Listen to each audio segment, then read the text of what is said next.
It's Mizzou football prediction time. Let's go game by game. And suddenly I'm getting just a bit more optimistic.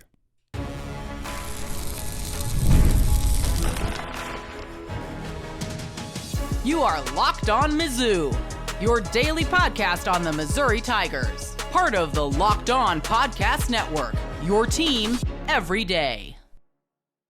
Hey, all you true sons and daughters, I'm John Miller, your Mizzou mafioso, and the central scrutinizer of Missouri Tigers football and basketball. Coming to you, yes, on Football Eve. We have made it, folks, and I am quite excited about it, as you can imagine. I'm sure you are as well, and as we sit here on Football Eve, I think once and for all, I want to put this talk of, Missouri has a weak schedule. Can we put that to bed once and for all? I'm going to attempt to do so here in just a minute. Before I start the show, I do want to remind you this episode is brought to you by Monarch Money. Take control of your finances with Monarch Money. Use code LOCKEDONCollege at monarchmoney.com. for 50% off your first order. But I'll tell you what, I think it's time to finally do some predictions on this program. I've put it off basically as long as I possibly can. I don't know, is this good podcasting or bad podcasting? I'd like to think I'm saving the best for last here, but I have to admit, I am a little late with my predictions as compared to the rest of the Missouri beat out there. But let's just get into it. Of course, Missouri 36.5-point favorites against Central Arkansas. They may well even cover that spread, though don't bet on it. There's not much of an edge here, I'll tell you that. So not much analysis there of Central Arkansas. Just hope the offensive line and the quarterbacks in particular look good. Missouri week 2, of course, against Kansas. Have talked about this game all offseason. But in terms of the analysis, I'm not going to get too crazy here. The Tigers are favored at home by 6.5. Do you think I'm going to take the Jayhawks in an upset here? Yeah, I think not. I get it. Jalen Daniels, scary. Really, it's probably better for the Jayhawks. He's an oft-injured kind of player. Probably better for Kansas that they're catching Missouri early in the season as opposed to the traditional last game of the season. But you know what? I still got the Tigers prevailing. Louisiana, the Ragin' Cajuns, a relatively scary game, I will say that. And going back to my Guess the Lines podcast all the way back in June 11th now, the only lines that are actually out, I was pretty accurate on. The Kansas line, I guessed Missouri by 7. It's currently 6.5.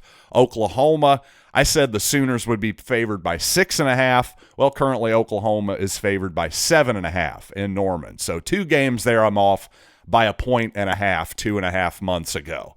So I did pretty good there so far. My point here in bringing that up is I actually have Louisiana getting 15.5 points, and really that may even be slightly high. The Ragin' Cajuns are projected to be maybe the 75th best team in the country, that type of deal. Now, of course, those same type of projections will have Missouri 21st or in that type of range. So clearly Missouri should win this game. I just think that fans should be careful not to put the Ragin' Cajuns into the same category with UMass, for example, a game I'm predicting a 35-point type of spread. So just like last season, I think the Tigers will maul UMass. The Ragin' Cajuns, obviously I'm picking a Tiger victory there. I just want fans to at least be aware that, hey, it could happen, that is a wild upset could happen, but at the very least a more competitive game than maybe you won is Louisiana. So 3-0 are the Tigers. Gamecocks, South Carolina, an incredible game last season, a loss by Missouri, a game that this time last year, well, I actually picked the Tigers to go 11-1. Obviously, I was a little bit too optimistic on that one. The one loss I had was at South Carolina. This season, though, I think Missouri's going to get the job done. I actually think it's one of those deals where last season's loss will help this season's team. And correct me if I'm wrong, I believe that Missouri has beaten South Carolina at home every year since 2013. Do I have that right? Maybe the Tigers lost in 2015 to South Carolina. It all just kind of runs together. The point is, Missouri obviously is going to be fired up for this one. The Gamecocks will be too. I'm a huge believer in the quarterback, Lenore Sellers, so nothing against him. I do think that while Dylan Stewart on that offensive line is one of the best pass rushers in the entire country, certainly one of the most talented, well, the Gamecocks lose quite a bit off of that defense. I just think a close enough game to call there. I've got Missouri a 1.5 favored. I did couple months ago anyway. To me, give me the Tigers. I just have a feeling that Missouri at home is going to pull that one out. Of course, I've got them beating UMass as well. So 5-0 going into the Alabama game. And you know what? I have a feeling this is where Missouri gets its first loss of the season. Maybe a very competitive loss. Heck, thank the Georgia 2022 game for just how wild and competitive this one might get. But I just have a little bit too much respect for Kalen DeBoer as a coach. I think him bringing back his offensive coordinator, them reuniting from their time in Washington is a big deal. I think that Alabama defense, just on paper anyway, just has a ton of talent. So I just think it's a little bit too much to expect Missouri as we sit here to win that ball game. However, I do think Missouri's going to come back and win another game against an Alabama team, the Auburn Tigers, their first road game. I think Missouri gets it done. I just have a feeling that the Tigers are a little bit more advanced at this point than Hugh Freeze in this program. Two new quarterbacks on both sides. To me, I think the edge goes to Missouri here. A couple wild ones, of course, against the Auburn Tigers the last couple years. Vanderbilt, man, that was a close one last year. Missouri won that one by the skin of its teeth. I think you could see something similar in Nashville again this year. I'm sticking with the Tigers, though. And, yep, a couple road games. I have the Tigers winning the first two of them, losing to Alabama. Sitting here, that then makes the Tigers 7-1 with Texas A&M coming to Columbia. And you know what? I have a feeling Missouri's going to take the loss here. I hate to say it. I wish I could go revenge game against Mike Elko and his semi-ridiculous bulletin board material last season. I suppose it worked. I don't know. I think Texas A&M was clearly just the better team, certainly on that Saturday afternoon, and I think that Texas A&M team is going to be a pain in the butt to play once again. And the more I hear about Marcel Reed, their young quarterback, well, the more I like him. I thought he was a good decision maker last year, a good runner, good decision maker, who had maybe a little bit of a ways to go in the passing game. Maybe he takes that step forward this season, and really I probably underestimated him on that side of the ball than anything. Mississippi State, well, just hard to see the Bulldogs taking the Tigers down, especially after Missouri won that game comfortably in Starkville last season. So I'm going to give Missouri another victory there at Oklahoma. Boy, this is maybe the one I've had the toughest time with. All off season, I felt like the Sooners are an obvious bounce back candidate. They just had a disaster type of season with injuries and problems at the quarterback position, but especially injury wise. Really, it reminded me of Missouri's debut in the SEC, the 2012 season, where the Tigers just couldn't get a break that season. But then a healthy Missouri the next season in 2013, what did it do? Well, it won the SEC East and went 11-1, had one of its best seasons ever. I don't know if Oklahoma is going to be that good, but I do tend to believe more in the bounce back than I believe, well, Oklahoma, they're just kind of a 500 type team now. I hope that the latter is true, as a Sooner hater, of course, but I think the former is probably more likely. And with that said, give me Oklahoma in that game. And finally, the Tigers have basically owned Arkansas in the battle line rivalry. I think that continues once again in Fayetteville. So all offseason, I've been saying Missouri 8-4 type of team. I was slightly more optimistic when I actually sat down and did the game by game, just mostly gut feelings here. Of course, talking to all of my colleagues at these various different programs on the Locked On Network. This is where I came down. Missouri 9-3 with losses to Alabama, Texas A&M, and Oklahoma. These darn maroon schools. We just can't escape them. So if the season does play out as I predicted, we're going to be heading into Week 11 in Norman with a ton of talk about Missouri's schedule. And while that'll be frustrating, really that's a high-quality problem because, in my opinion, the only way this schedule talk is going away is if Missouri essentially goes away from college football playoff contention. So lose games and nobody will care about your schedule. If you keep winning, well, suddenly people will talk about it, just like they talked about Indiana's schedule last year and SMU's schedule last year. So speaking of the schedule, once again, I want to put this talk to bed. Compare this to, well, yes, Indiana and SMU, and also Ole Miss and Tennessee as well coming up. First, though, I want to tell you how to save some money and make your financial life a little bit better. It is Monarch Money, and most people, well, they can't tell you about all their different 401ks, properties, or investments. That's where Monarch Money comes in. You can put your financial life all together in one place, one clean, easy to use interface on your computer, on your phone. And Monarch is truly built for people with busy lives. So if you've put off organizing your finances, well, Monarch is for you. It truly does the heavy lifting for you.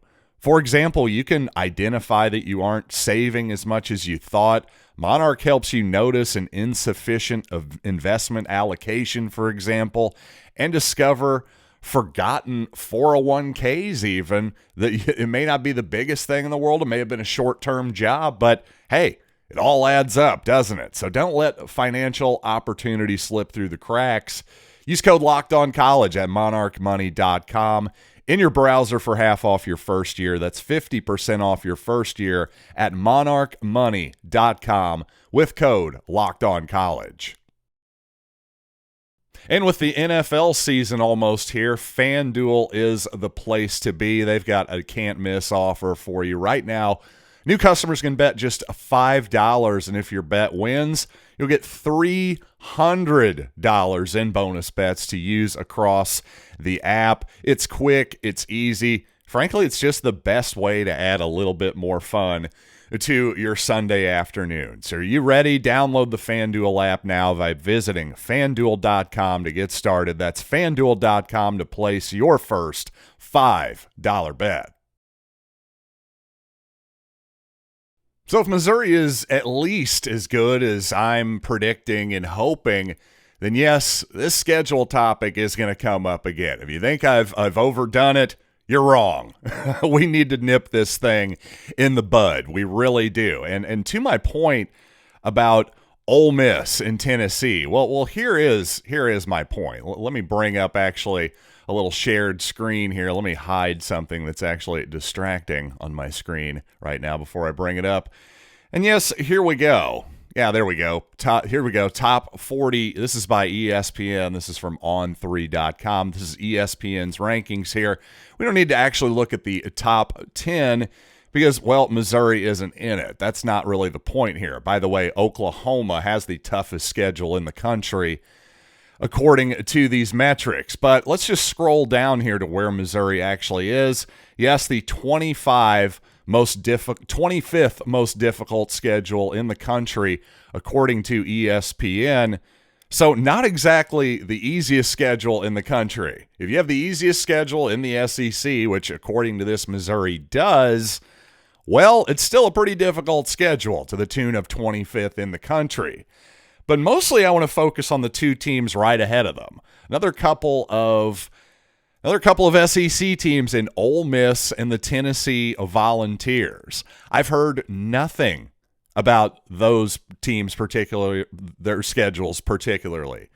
They're 1 and 2 spots ahead of Missouri. I just think that headline of last in the SEC, well, that tends to grab people's attention. I just think that's really about as simple as it is there.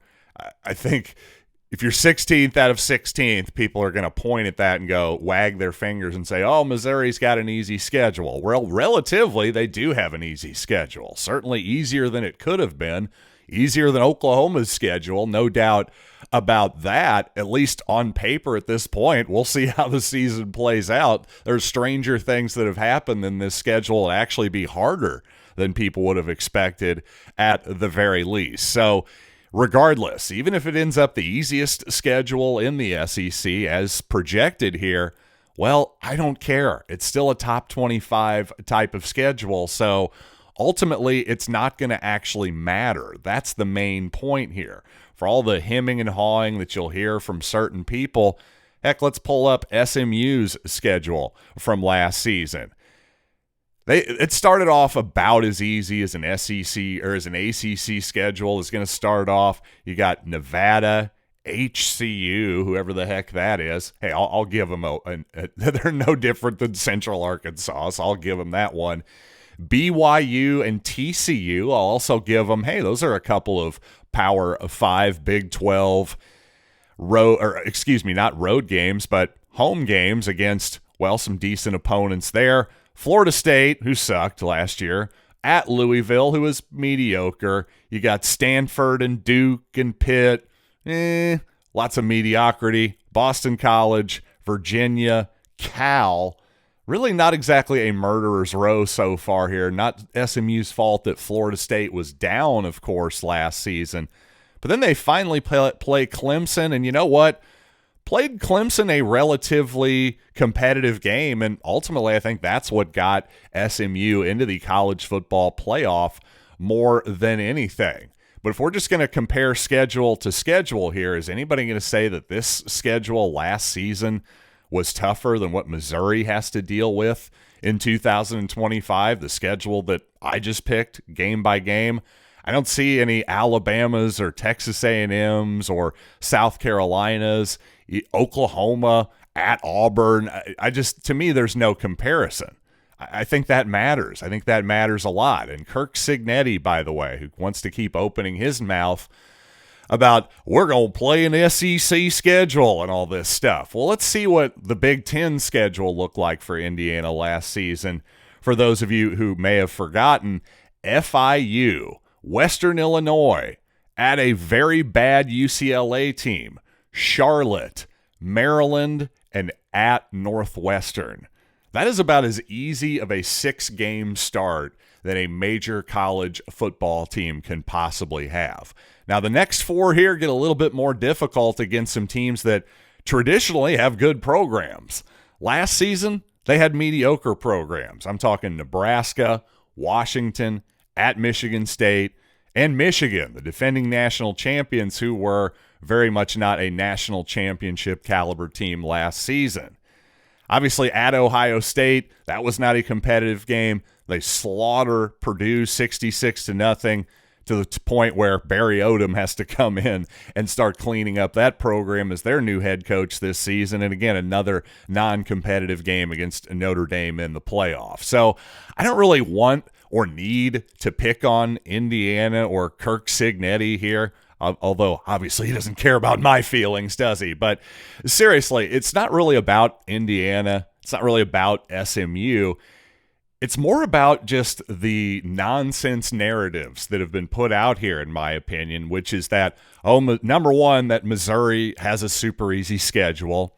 Not really true. It has a relatively easy SEC schedule. That part I'll agree with. But secondarily, the idea that that's going to screw Missouri over, only if they go 9-3. If they go 9-3, as I've predicted, well, then probably with that schedule, that's not going to be good enough. With those results that I gave you, that's probably not going to be good enough. But that's okay. I similar to last season, I think 10 wins is the magic number. And I think that's fair. I wouldn't ask for anything more than that. It's not as though SMU was, SMU had 1 loss. Indiana had 1 loss. If Missouri has 3 losses this season, you won't find me complaining about the Tigers not getting into the playoffs. So to me, all of this schedule talk, once again, it's all kind of much ado about nothing, in my opinion.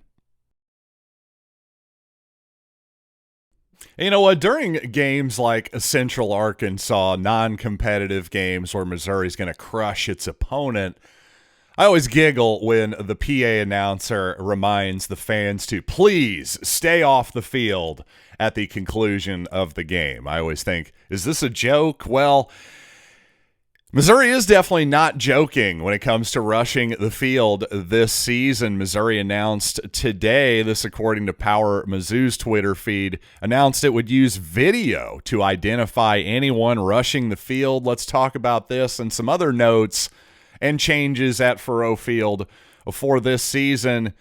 First, though, I want to talk about SupplyHouse, because when the opening whistle blows on a new repair, get your crew moving forward with SupplyHouse. Order today and see parts on your doorstep tomorrow. More than 280,000 plumbing, HVAC, and electrical items from the most trusted brands in the business. Their real-time inventory and honest lead times keep you from punting projects. And by the way, their Trademaster perks, I'm talking priority shipping, dedicated support, make the whole process even more smooth. So join the free Trademaster program today and score some serious perks. Visit SupplyHouse.com to sign up for free and use promo code SHCollege5 for 5% off your first order. That's SupplyHouse.com. Real people, real service.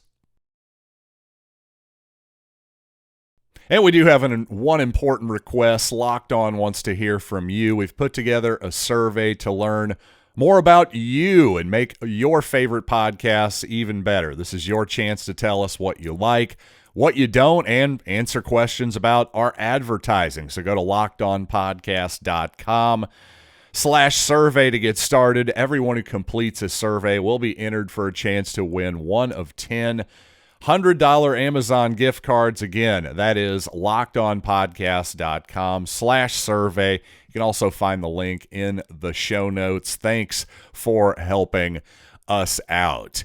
And no thank yous from President Choi and AD Laird Veach after they said, hey, we're going to be using actual video to find people who rush the field if that happens this season, and perpetrators could be, quote, fined, suspended, or expelled. Well, I'm a little bit too old to be expelled at this point, and frankly, I'm too old to be rushing on the field at this point, too. And I do understand if you're a student, you find this to be a little bit I don't know, a little bit Big Brother-ish, I suppose. And wait a second, all the Missouri students throughout history like myself who got to rush the field at some point almost seems like a rite of passage. Well, why are you taking it away from us?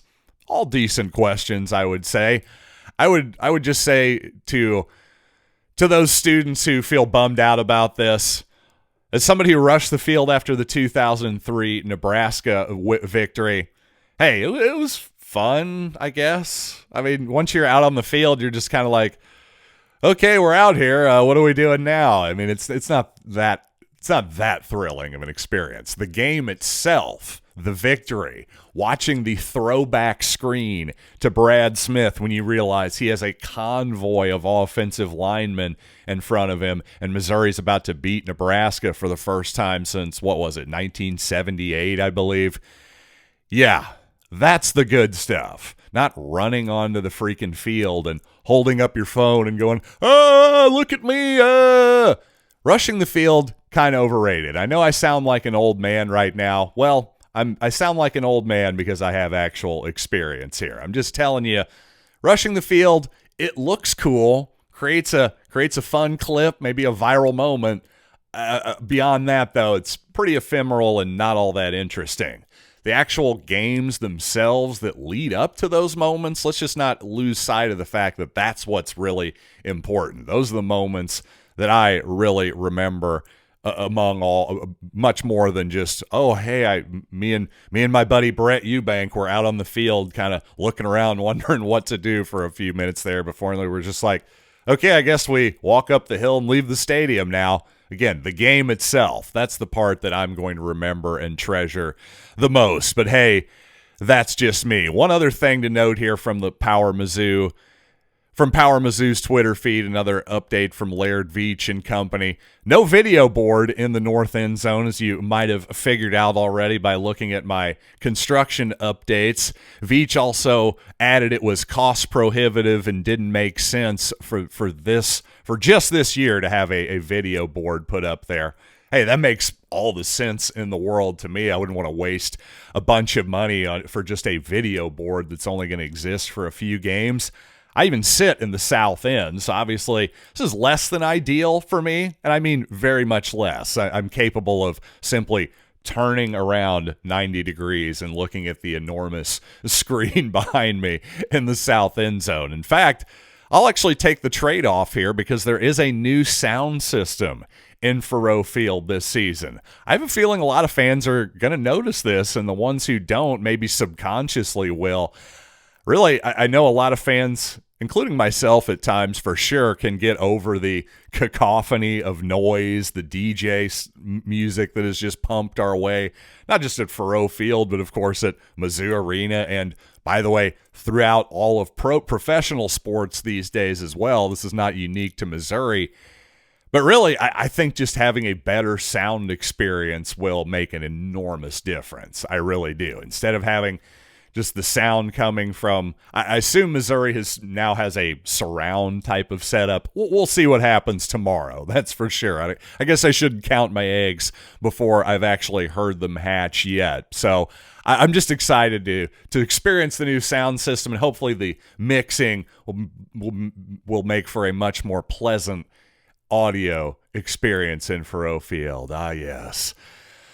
I'm feeling more tranquil now as we speak. And hopefully this has been a tranquil experience for you here on your Wednesday morning or whenever you are listening. And hey, I got some exciting news for you, by the way, here at the Locked On podcast. It's another big moment for us college football fans. Locked On and Fire TV present College Football Kickoff, your ultimate college football weekly preview. Drake Toll of Locked On Big 12 leads the conversation, alongside two-time AP Coach of the Year Gary Patterson, former college star Jesse Holley, and Locked On's local experts. A college football preview only Locked On can do. Catch College Football Kickoff every Thursday throughout the season only on Fire TV.